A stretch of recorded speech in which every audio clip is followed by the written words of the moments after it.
It's a superpower how walking makes us healthier, happier and brainier. I was introduced to this book in praise of walking by John Wright, one of my wonderful Patreon members, and it was an insightful read. I love what the author, Shane O'Mara, states near the beginning of this book. I want to show in this book how imperative it is that we start walking again. Our brains and our bodies will be the better for it. Our moods, clarity of thought, our creativity, our connectedness to the social, urban and natural worlds will all be the better for it. It is the simple, doable, personal fix we all need. He begins the book by discussing our evolutionary history and then goes on to explain how walking is holistic and that every aspect of it aids every aspect of one's being. He includes how the brain and body perform with the mechanical magic of walking, all the way through to understanding how walking can set our thoughts free and the social aspects of walking. Walking provides us with a multi-sensory reading of the world in all its shapes, forms, sounds and feelings, for it uses the brain in multiple ways. I found it an enjoyable read and would recommend it to anybody who likes learning about subjects such as human evolution, how exercise can provide good health and longevity backed by science. Shane O'Mara goes into detail on the scientific research to back up his claims, so it's perhaps not a bedtime read. But however, I did find it engaging and did find it filled with interesting details about this simple act of walking. The words that I found that resonated the most with me were when he stated, "I look forward to the day when physicians all over the world write prescriptions for walking as a core treatment for improving our individual and aggregate health and well-being." For anyone who has followed my channel for a while now will know just how strongly I feel about healing walking can be. I often wonder how much chronic pain I could have been spared had I been prescribed regular walking instead of countless medications and experimental treatments that only ever exacerbated my condition. The first chapter discusses why walking is good for you. A lot of it you most probably know, but as well as improved cognitive control and it being good for our hearts, it's also beneficial for the rest of our body. Walking helps protect and repair organs that have been subject to strains and stresses, and it's also good for the gut. It even acts as a brake on the ageing on our brains, and it can, in an important sense, reverse it.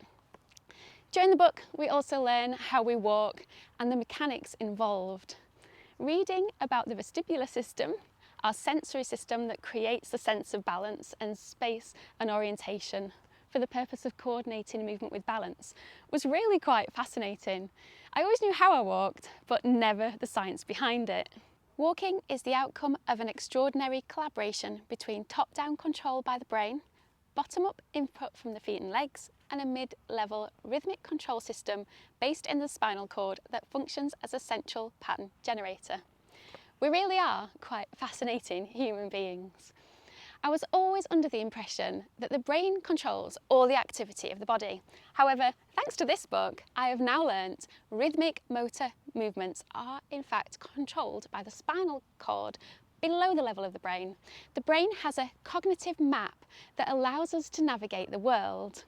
Our vision and hearing process information from the outside world, and feelings we get such as hunger or pain processes information from our internal world.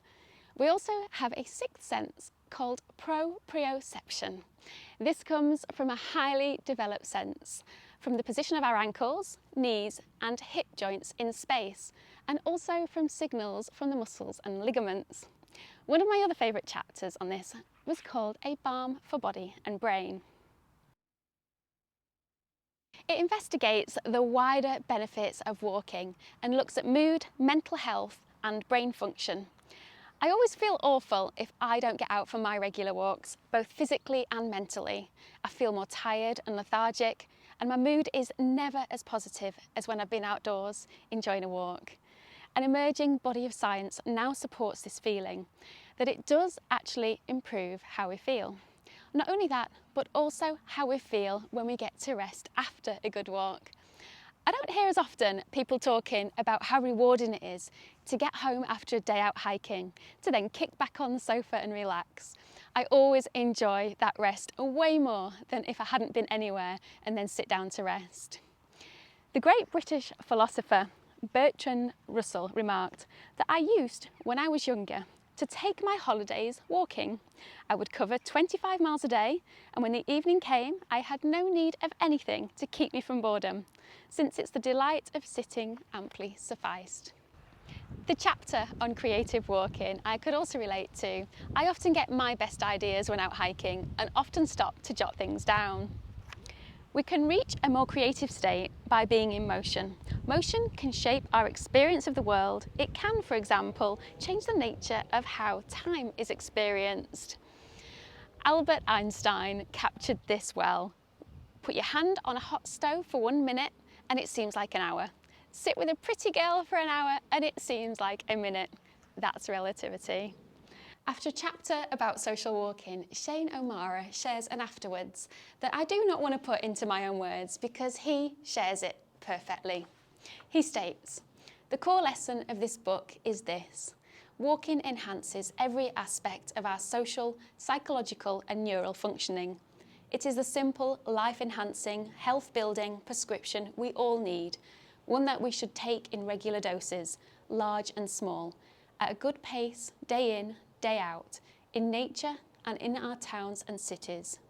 We need to make walking a natural, habitual part of our everyday lives. Pound the pavements, get the wind in your face, let the light of day and street lamps of night dance in your eyes.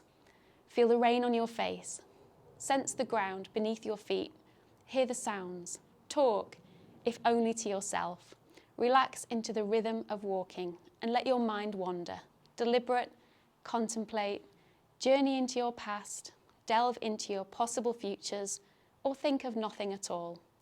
Although walking arises from our deep evolutionary past, it is our future too, for walking will do you all the good that you now know it does." I think he sums it up absolutely perfectly. I hope you have enjoyed the review of this book. I do have another one on my channel if you want to check it out. I will put the link in the description box below for you. And if you want any further reviews of books or want to join me on Patreon, the details will all be coming up in a moment, and I will see you in the next video. Happy walking!